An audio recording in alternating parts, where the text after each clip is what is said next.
बिस्मिल्लाहिर्रहमानिर्रहीम। तलबा तालिबात अस्सलाम वालेकुम। आज हमारे पास जो किताब है वो सलीस उर्दू फर्स्ट ईयर की है और ये सिंध बोर्ड और कराची बोर्ड के तलबा तालिबात इस किताब से पेपर देते हैं, उनके लिए आज का लेक्चर अहम है।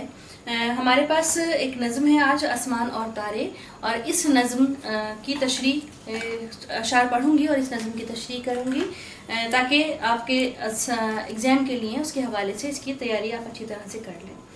सफ़ा नंबर है 37 और नज़म है आसमान और तारे। ये तारे जो हैं आते जाते हुए, चमकते हुए, जगमगाते हुए, अल्लाह ताला की जो मखलूक है उसमें हर एक चीज़ जो अल्लाह ताला ने ज़मीन के लिए आसमानों पे सजाई है, ज़मीन में बिखेरी हैं चीज़ें खूबसूरती को बढ़ाने के लिए, ज़मीन की खूबसूरती बढ़ाने के लिए बहुत मनाजिर हैं। इसी तरह से आसमान की खूबसूरती बढ़ाने के लिए भी चाँद और तारे जो हैं वो अपना किरदार अदा करते हैं। और ये इनकी गर्दिश की तरफ आते जाते हुए का मतलब हुआ कि चाँद और तारों की गर्दिश की भी तरफ इशारा है कि ये चमक रहे हैं, हमें लुभा रहे हैं, और ये अपने एक जो इनका एक निज़ाम के तहत ये चल रहे हैं, ये वो भी कर रहे हैं, ताबे हैं मकसद के, अल्लाह की अताअत चाँद और तारे भी कर रहे हैं।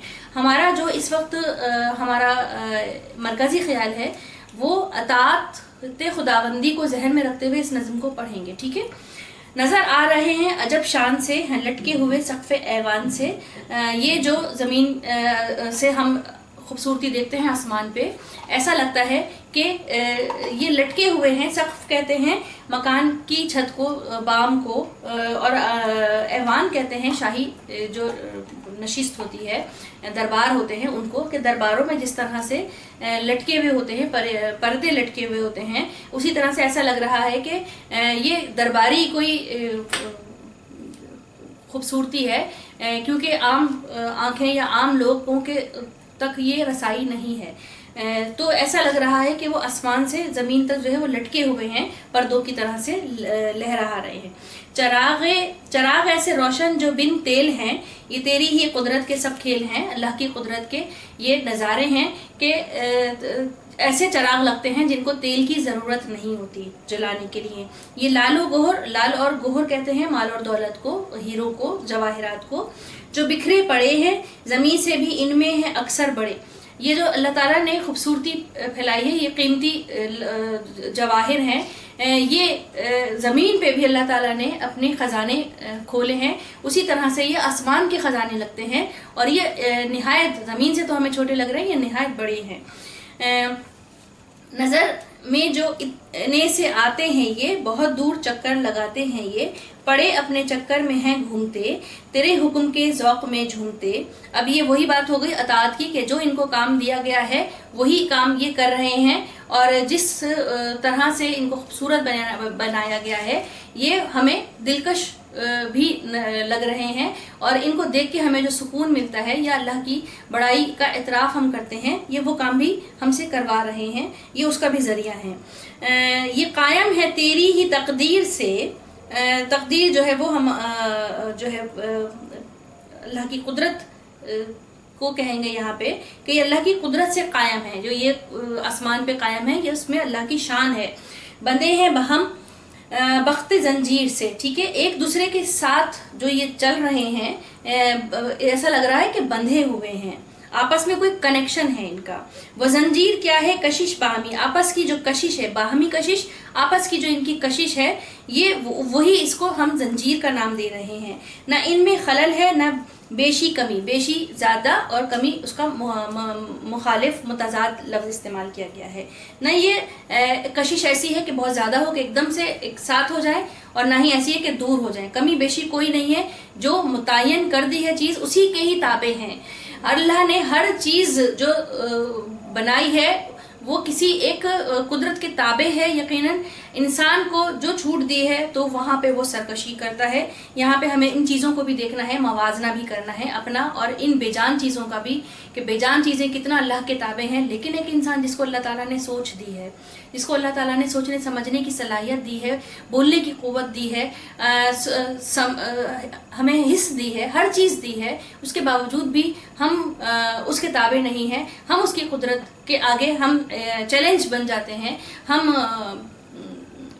سرکشی کرتے ہیں، ہم گناہ کرتے ہیں. ٹھیک ہے. عجب تو نے باندھی ہے یہ باغ دوڑ، تلا سب کا رہنا ہے آپس میں زور. یہ جو آپس میں ایک زنجیر کی طرح باندھی ہے، اس میں کوئی بھی بگاڑ نہیں ہے، سب ایک سسٹم سے چل رہے ہیں. یہ سب لگ رہے ہیں اسی لاگ پر، لگاتے ہیں چکر اسی باغ پر. لاگ ایک ربط ہوتا ہے، لگاوٹ ہوتی ہے، اس کو ایک تعلق اور انس ہوتا ہے لاگ کے معنی.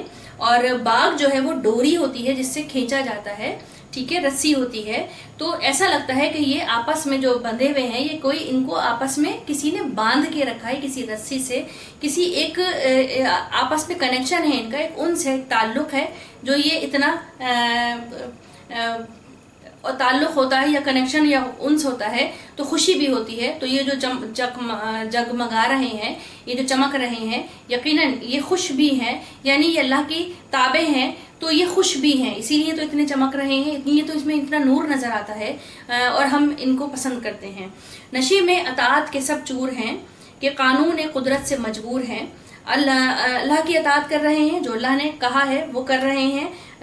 چور کا مطلب ہوتا ہے ٹوٹ جانا، تھکن سے، یعنی کہ اس نشے میں، اللہ کی اطاعت کے نشے میں یہ تھک رہے ہیں، چور ہیں. یہ وہ نشہ ہے جس کے اندر ان کو مزہ آ رہا ہے. ٹھیک ہے.